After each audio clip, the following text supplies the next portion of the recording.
রাজধানীর সড়কে তীব্র যানজট আর ভোগান্তির মধ্যে আশীর্বাদ হয়ে আসে মেট্রো রেল। সময় বাঁচানো আর নিরাপদ যাতায়াতের কারণে হয়ে উঠেছে নগরবাসীর নির্ভরতার জায়গা। কিন্তু সেই মেট্রো রেল ঘিরেই এবার দুশ্চিন্তার কালো ছায়া।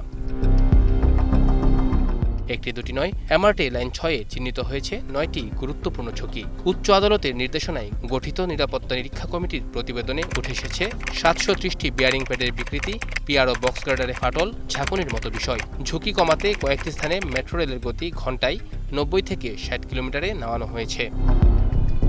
বিশেষজ্ঞরা বলছেন, কর্তৃপক্ষের অজ্ঞতা ও উদাসীনতার কারণে এ অবস্থার সৃষ্টি। নিরাপত্তা বজায় রাখতে যা ভবিষ্যতে আরও বাড়াবে রক্ষণাবেক্ষণ খরচ। আমাদের আসলে জানার বা জ্ঞানের ঘাটতি থাকতে পারে, এটা আমাদের প্রথম মেট্রো রেল। কিন্তু যারা তৈরি করেছে, যারা পরামর্শক ছিল, তারা তো এরকম অনেক মেট্রো করেছে। তার মানে বুঝতে হবে যে তারা কিন্তু বুঝেছে যে আমাদের এখানে জ্ঞান ধ্যানের ঘাটতি আছে, তারা কিন্তু সেই অপরচুনিটিটা নিয়েছে।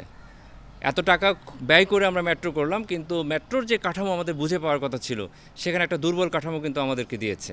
মেট্রো রেলের বাকি প্রকল্পগুলোতে যেন একই ধরনের সমস্যা না হয়, সেজন্য নকশা ও বাস্তবায়ন প্রক্রিয়া নিরপেক্ষ আন্তর্জাতিক প্রতিষ্ঠানের মাধ্যমে পর্যবেক্ষণ করতে হবে বলেও মত তাদের। একেবারে যখন আপনি নকশা করছেন সেই স্টেজে একবার আপনি অডিট করতে হবে, যখন আপনার কনস্ট্রাকশন হচ্ছে তখন অডিট করবেন, এবং যখন আপনি অপারেশনে যাবেন তার আগেও একবার কিন্তু অডিট করতে হবে। এই যে ধাপে ধাপে অডিটগুলি কিন্তু হয়নি। তো সেখানে একটা আমি বলবো যে ইন্ডিপেন্ডেন্ট কম্পিটেন্সি যাদের আছে, দক্ষতা যাদের আছে, এরকম থার্ড পার্টিকে দিয়ে সেফটি অডিটটা কিন্তু করাতে হবে। সেক্ষেত্রে যে ত্রুটিগুলি আরও বের হয়ে আসবে, সেটা আসলে আমাদের কারেকশন করতেই হবে। এদিকে ঝুঁকি শনাক্ত হওয়ার পর সংস্কার কাজ শুরুর কথা জানিয়েছে ডিএমটিসিএল। চলছে বিয়ারিং প্যাড প্রতিস্থাপন ও ওয়াটার প্রুফিংয়ের কাজ। পিআর ও বক্স গার্ডারে ফাটল বিশ্লেষণে বুয়েটকে স্ট্রাকচারাল কনসালটেন্ট করার উদ্যোগও নিয়েছে কর্তৃপক্ষ।